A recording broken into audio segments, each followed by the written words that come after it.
IIPC, Instituto Internacional de Projeciologia e Conscienciologia. Fone 3025 3135. Acesse www.iipc.org. Olá, uma excelente tarde de quarta-feira a você de Florianópolis, Santa Catarina, demais regiões que acompanham a programação da TV Floripa, canal 4 da NET ou também no site da TV, que é o www.tvfloripa.org.br. Eu sou a Eliane de Pinho e nas quartas-feiras estou conversando com os professores do IIPC Florianópolis, que é o Instituto Internacional de Projeciologia e Conscienciologia. Hoje a nossa convidada é a professora Aline Bittencourt. Ela vai falar conosco sobre o tema autocura através da reconciliação.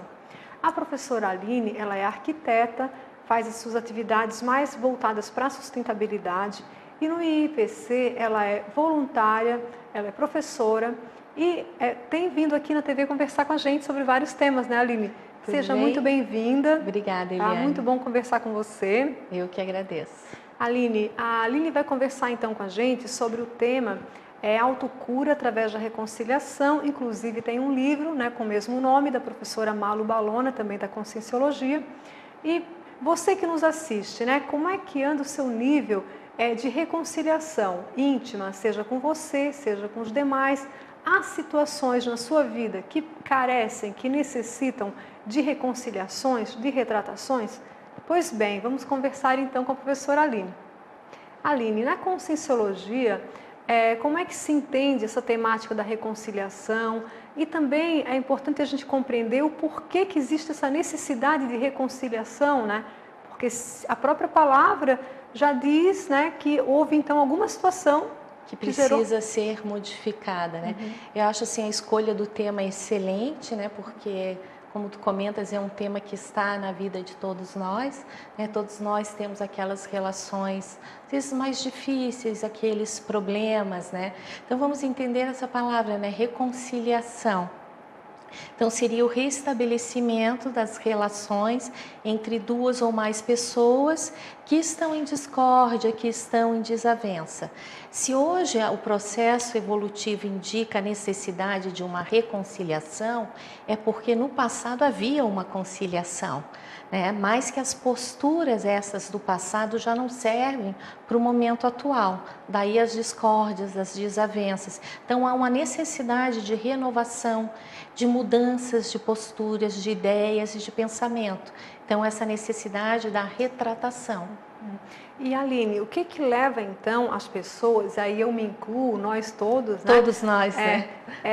A passarem por situações em que há necessidade de reconciliar e por que há tanta discórdia, desavença, desentendimentos? Por que as pessoas muitas vezes elas não admitem, né, a sua parte numa situação, querem ter razão? O que acontece nesse campo? Olha, cada caso é um caso, né? A gente não pode generalizar.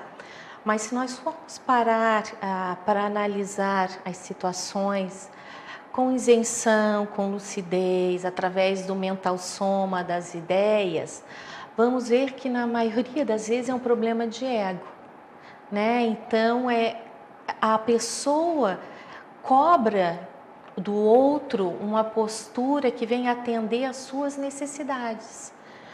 Ou então a gente escuta muitas justificativas: fulano me irrita, fulano me incomoda, fulano não fez ou me magoou. Então é sempre baseado no eu, as minhas necessidades, né? E também tem uma coisa que eu acho muito séria, Eliane, é a transferência da responsabilidade do bem-estar íntimo e da felicidade ao outro. É transferir também a responsabilidade da evolução para agentes externos. Então, quando a pessoa ela está em dívida consigo mesma, não está em dia com as suas reciclagens, com as suas renovações íntimas, com a sua missão de vida, ela tem uma série de conflitos internos. Então, se eu já tenho conflitos comigo mesma, se eu não convivo bem comigo mesmo, como eu vou conviver bem com o outro? Então, existem muitas cobranças, ou às vezes a dificuldade de abrir mão, de ter razão, né? Mas ninguém dá um passo para a reconciliação. Sempre se está esperando que seja o outro que mude. Ninguém para pensar, bom, o que eu posso mudar ou o que eu devo mudar, quais são os meus comportamentos que estão gerando ou que estão dificultando, né, essa inter-relação. Então, é uma mudança de postura, de atitude. Essa mudança de postura, de atitude, parece que é também uma mudança de olhar, em que a pessoa passa a olhar para si mesma e ela passa a fazer autopesquisa, esse autoconhecimento. Com isso fica mais simples ou mais possível ela compreender as motivações dos outros, se tornar uma pessoa mais tolerante. Sim, acho assim, vários programas aqui foram falados, né, da importância da autopesquisa, da afetividade madura. Então a gente vai vendo que todos os temas estão interrelacionados. Na minha própria experiência pessoal, eu vejo que quanto mais eu trabalho as minhas questões, busco me melhorar, conheço, né, os meus talentos e as minhas dificuldades. Quanto mais a pessoa se trabalha, fica mais fácil também entender o outro e as dificuldades do outro, né? Então, à medida que a gente vai progredindo no desenvolvimento pessoal, a gente vai vendo também a necessidade de assistir ao outro. Né? Então, tudo aquilo que eu recebi, também toda assistência que eu recebo para poder melhorar, é um dever também retribuir. E muitas vezes, Aline, as pessoas querem as coisas do seu jeito, né? Ao seu modo. E há muita dificuldade em abrir mão, em fazer concessões. Como é que é isso de fazer concessões, nesse caso da reconciliação? Olha, é importante dentro desse tema a gente ter claro também os nossos valores e os nossos princípios, né? Porque fazer uma reconciliação, buscar ter boas interrelações não significa ser conivente com o erro do outro, nem se acompliciar com o erro de outros grupos, nem também ser o boboca ou a boboca, né? Então é uma coisa, é uma postura íntima, mas uma postura lúcida, com discernimento e assistencial. Então eu preciso ter muito claro quais são os meus princípios, aquilo que eu não posso abrir mão, senão eu estou sendo anticosmoética comigo mesma, estou negligenciando a minha própria evolução.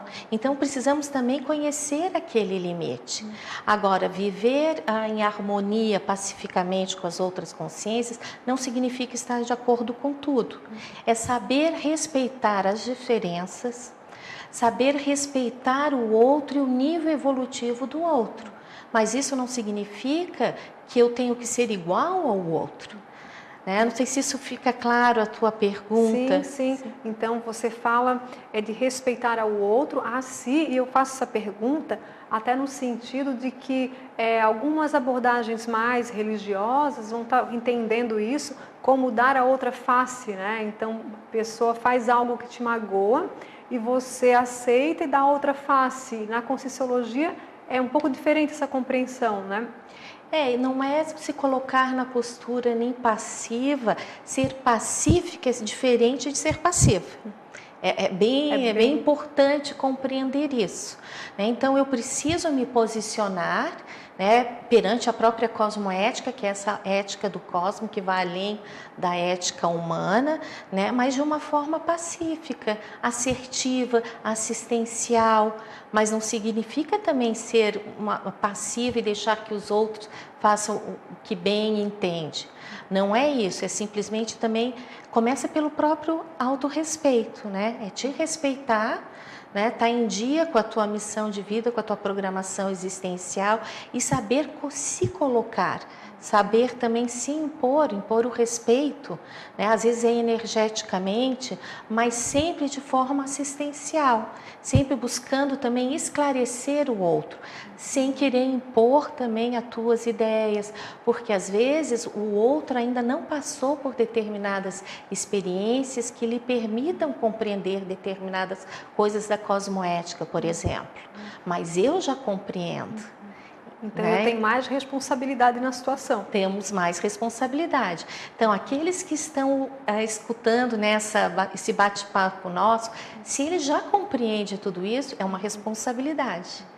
né? Então, nas suas inter-relações, ele também vai ter mais responsabilidade, porque ele já compreende essas ideias, essa necessidade, né, de compreensão, de tolerância também com as dificuldades dos demais.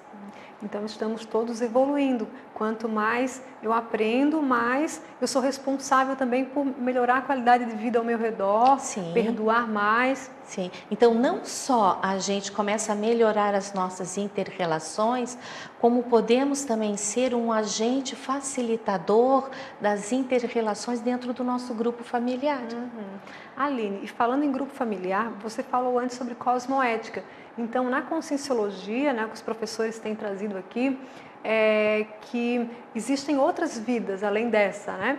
Então, no assunto reconciliação, pode acontecer que outras consciências que já viveram conosco em outras vidas não estão aqui agora, mas elas podem estar espiritualmente ou num outro plano, exercendo uma pressão, uma cobrança. Existem retratações que vão além dessa vida?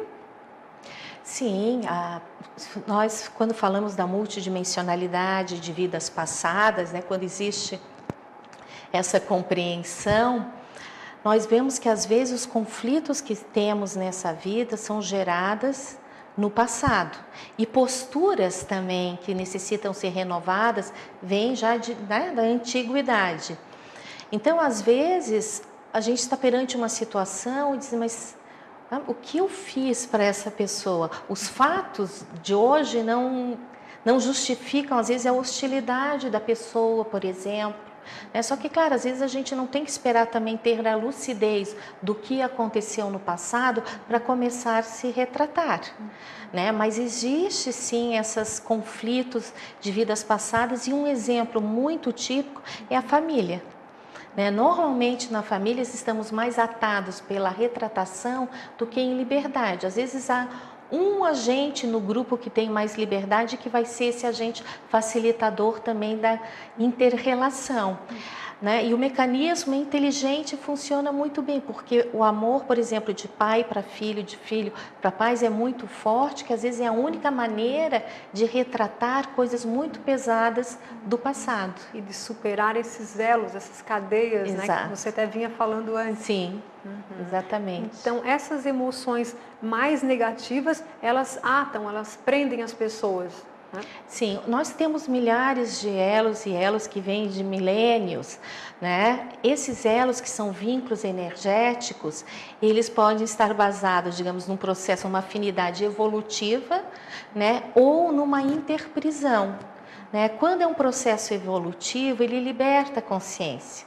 Elas caminham num processo contínuo evolutivo de afinidade, ou num processo de interprisão grupo kármica, que exige em determinado momento, em determinada vida, que eles sejam retratados, que sejam reconciliados, para que todos possam caminhar, né, no processo evolutivo.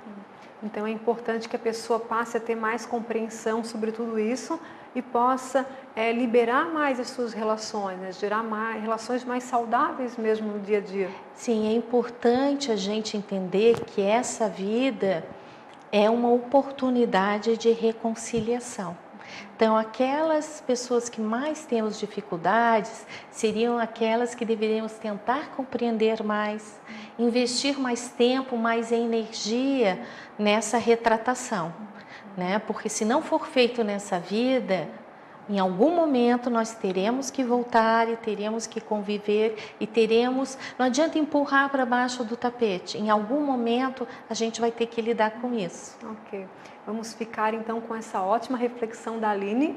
Vamos a um breve intervalo e na sequência vamos continuar a conversar sobre autocura através da reconciliação. A professora trouxe algumas técnicas, alguns livros para ilustrar o assunto e já retornaremos.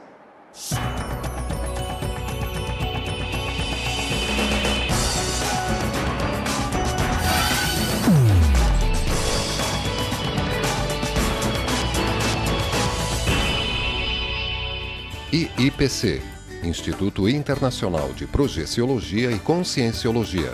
Fone 3025 3135. Acesse www.iipc.org.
IIPC, Instituto Internacional de Projeciologia e Conscienciologia. Fone 3025 3135. Acesse www.iipc.org. Olá, retornamos com a programação da TV Floripa, canal 4 da NET, aqui diretamente da capital catarinense, e hoje conversando com a professora Aline Bittencourt, do IIPC Florianópolis, a respeito do tema autocura através da reconciliação. A professora Aline, ela introduziu o assunto, explicando para a gente, né, como é que são esses conceitos na Conscienciologia. E agora, professora, você trouxe alguns livros para ilustrar o assunto, né? Gostaria de falar um pouco sobre eles. Sim, porque o tema, né, autocura através da reconciliação. A gente esteve falando aqui bastante tempo sobre a reconciliação, né, e vamos ver esse processo também da autocura. Por que a autora, né, e a colega, amiga Malu Balona coloca a autocura através da reconciliação, né? Então, nós vemos que, por exemplo, nesses processos de conflitos interpessoais e também conflitos íntimos, esses pensamentos e sentimentos negativos, eles geram uma energia tóxica. Sim, é uma energia que afeta o outro, né? Quando eu estou pensando, sentimento, ou sentindo raiva, mágoa, ressentimento, mas é uma energia tóxica que afeta a própria consciência. É como se a própria consciência também estivesse constantemente se intoxicando. Dependendo do padrão, do tempo, né, da constância, isso pode chegar a se materializar em alguma doença. Então, existem vários estudos, por exemplo, das doenças psicossomáticas. Inclusive, um dos livros que eu trouxe, que está em espanhol, mas que em português seria A Doença como Caminho, explora justamente isso. Então, a doença, na verdade, é só a ponta do iceberg. Ela está indicando um problema atrás, de fundo, né? Por isso que muitas vezes se trata a doença, né, através da medicina tradicional, mas a consciência não fez a reflexão e a posterior reciclagem. Então, às vezes é uma reincidência da doença. E às vezes essa doença pode vir, inclusive, de vidas passadas. Então, à medida que eu vou primeiro me reconciliando comigo mesma, que a gente já falou isso no bloco anterior, né, da importância de estar bem consigo mesmo, de estar, né, seguindo o seu caminho evolutivo, que eu começo a ficar com esse bem-estar íntimo, essa autoestima, tudo isso também vai refletindo na minha energia, que vai refletir também no meu corpo físico, na minha saúde. Na Conscienciologia, a gente fala da saúde integral, né? Então, ter uma saúde não é só ausência de doenças físicas, engloba toda a parte emocional, mental, espiritual, multidimensional. Então, passando desse do íntimo, né? Então, vamos para as inter-relações. Então, essa energia que fica aí mal parada, complicada, de mágoa, ressentimento, isso afeta também a própria pessoa. Então, à medida que eu vou trabalhando esses relacionamentos, toda essa energia também que estava aí focada nessa discórdia, ela pode ser utilizada para impulsar tanto a minha evolução como a evolução dos demais. E é através desse processo que a gente vai fazendo a autocura. Então é importante a pessoa diagnosticar o que está acontecendo com ela, né? Quais os conflitos íntimos, o que precisa ser reconciliado. E aí entra então o livro da professora Malu Balona.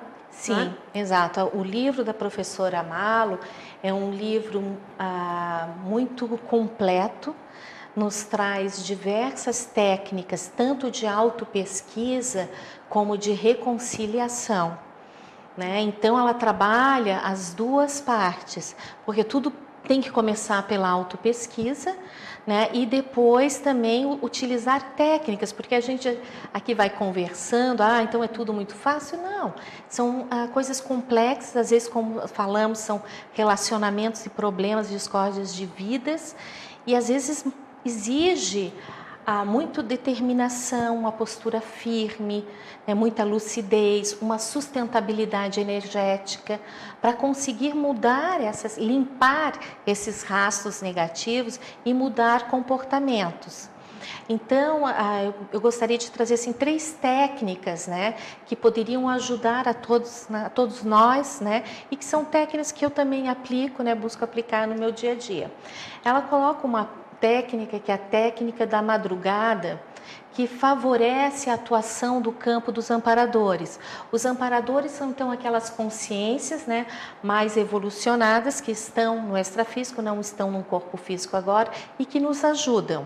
Então a gente pode acordar de madrugada, quando tem aquela acalmia durante a noite, trabalhamos as nossas energias, sentamos numa cadeira confortável, numa mesa, pegamos uma folha em branco, uma caneta e focamos em alguma problemática ou em alguma inter-relação, né? Por exemplo, não, eu preciso me reconciliar com essa situação, com esta pessoa.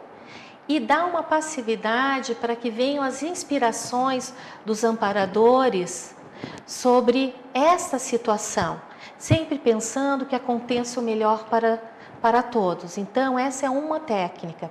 Outra técnica que a gente pode também utilizar, Eliane, a gente pode fazer uma combinação, né? Cada pessoa tem que escolher dentro do livro as técnicas que mais se encaixem ao seu processo pessoal. Há outras 2 técnicas que eu também utilizo, seria uma técnica da intersecção ou das linhas cruzadas, né, para facilitar assim aquela reconciliação, aquela relação mais positiva com determinada pessoa que temos dificuldades. Vamos olhar o outro e vamos buscar afinidades, né? Se hoje existe algo que necessita reconciliar, no passado já houve alguma conciliação, já havia algo em comum que hoje já não funciona. Mas vamos buscar no outro, então, coisas em comuns, afinidades que nós temos. Isso vai facilitar. Ou às vezes, inclusive, às vezes é tão difícil abordar uma pessoa, conseguir criar uma empatia com a pessoa, mas vamos olhar o que agrada aquela pessoa, qual é o tema de interesse dela. Busque pesquisar aquilo. A pessoa gosta de pescar, busque entender de pescaria. Às vezes é uma forma de aproximação que depois vai abrindo os caminhos para que outras questões sejam trabalhadas. Depois tem uma outra técnica também muito interessante, que seria, digamos, uma técnica de amparadores, né? Os amparadores, eles focam nos nossos trafores, ou traços forças, talentos. Normalmente as pessoas, quando estão nesses processos de conflitividade, elas focam nos defeitos da outra pessoa e reforçam aquilo. Então fica muito difícil fazer uma reconciliação. Vamos buscar então destacar 3 qualidades da outra pessoa. Todos nós temos traços fartos ou posturas ou traços da nossa personalidade que precisam ser melhoradas, mas temos nossos pontos fortes, temos nossos talentos e às vezes não estão nem visíveis para a própria pessoa. Então vou sempre olhar fulano, ciclano, destacando aquela parte positiva dela. O que o amparador daquela pessoa estaria pensando neste momento? Isso também vai facilitar essa autorretratação, essa reconciliação. Então, sempre que vem algum pensamento ou sentimento meio desequilibrado, não positivo em relação à pessoa, busque trazer essas qualidades. Não, mas olha, fulano faz isso bem, fulano aqui atua muito bem, ele é um bom pai, ele é um bom amigo. Enfim, busque encontrar esses pontos positivos, tá? Porque isso vai facilitar. Então, por um lado, você pede inspiração dos amparadores de forma de solucionar aquilo. Entraria também a técnica da autopesquisa, que é uma que eu também utilizo bastante perante uma situação. Em vez de colocar o foco no problema, no que o outro está fazendo, eu procuro parar e pensar, bom, o que está mexendo? O que é esse conflito? O porquê eu estou começando a me alterar? Qual é o pensamento? Qual é o sentimento? Qual é o traço da minha personalidade que eu preciso melhorar para eliminar esse desconforto íntimo e saber lidar melhor com aquela situação e ainda ser assistencial, né? Interessante, Aline. Faz toda a diferença a pessoa ter um olhar então positivo, né? Olhando a qualidade, o talento da outra pessoa envolvida, né? Sim. E no caso também é bem interessante você falar da questão da autopesquisa, de buscar ver qual é o meu conflito, né? Que conflito tem naquela questão, que aquela situação está me incomodando. E eu vejo que, e nós de repente vemos, não sei se você concorda, que poucas pessoas ainda param para olhar para si. Por que será que é tão difícil as pessoas olharem para si e atribuírem a responsabilidade, né, sobre o que acontece nas suas vidas a si próprias?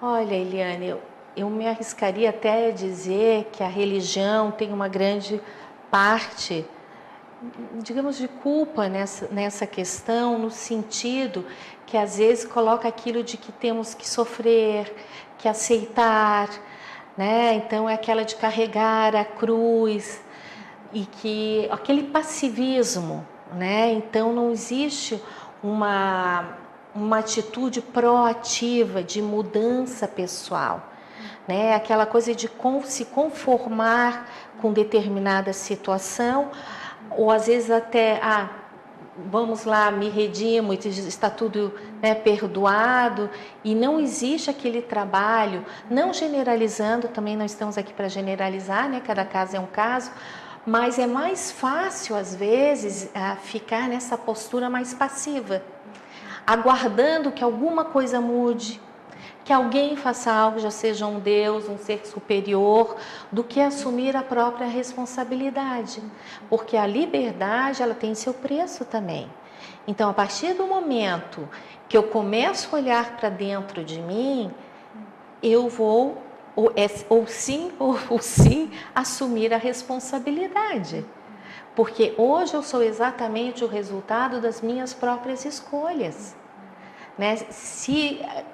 Porque, claro que existe um certo determinismo, mas porque eu estava em determinado local, porque foi feito isso comigo, não com que outra pessoa, né? São temas complexos e cada caso tem que ser estudado, né? Para não correr o risco de generalizar.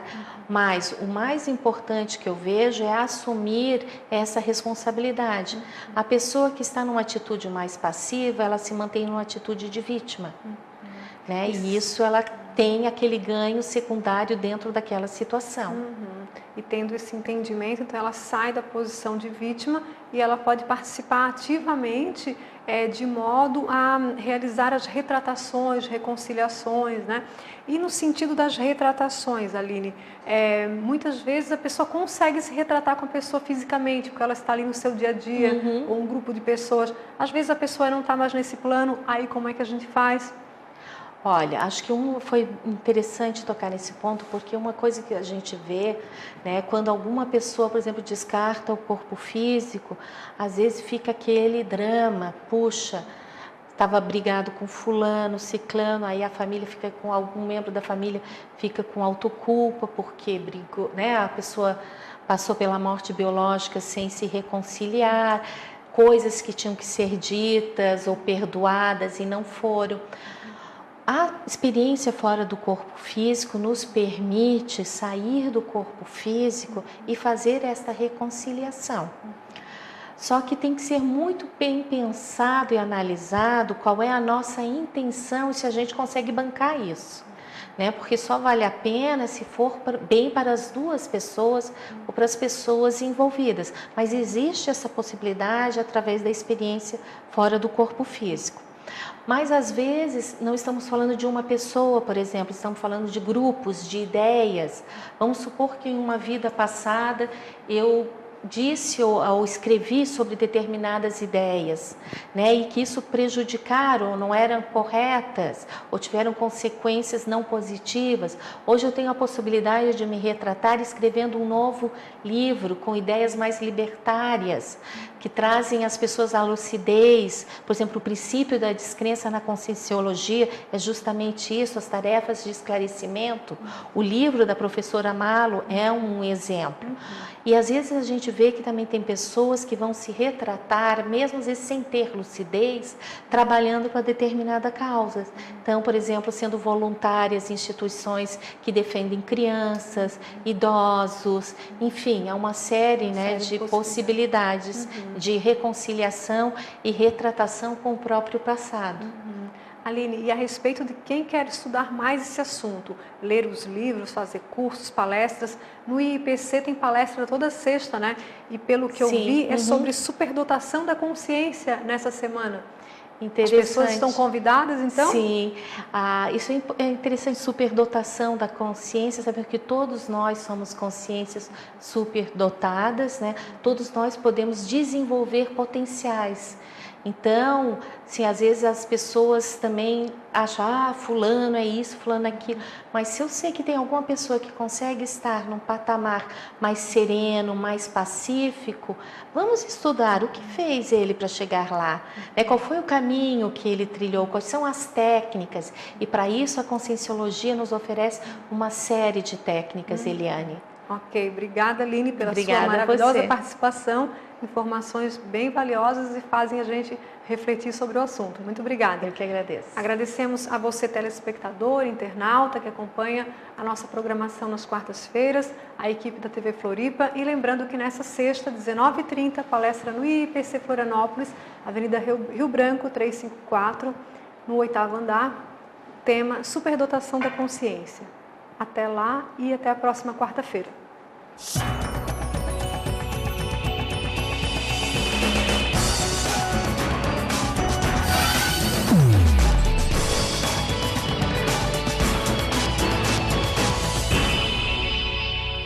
IIPC, Instituto Internacional de Projeciologia e Conscienciologia. Fone 3025 3135. Acesse www.iipc.org.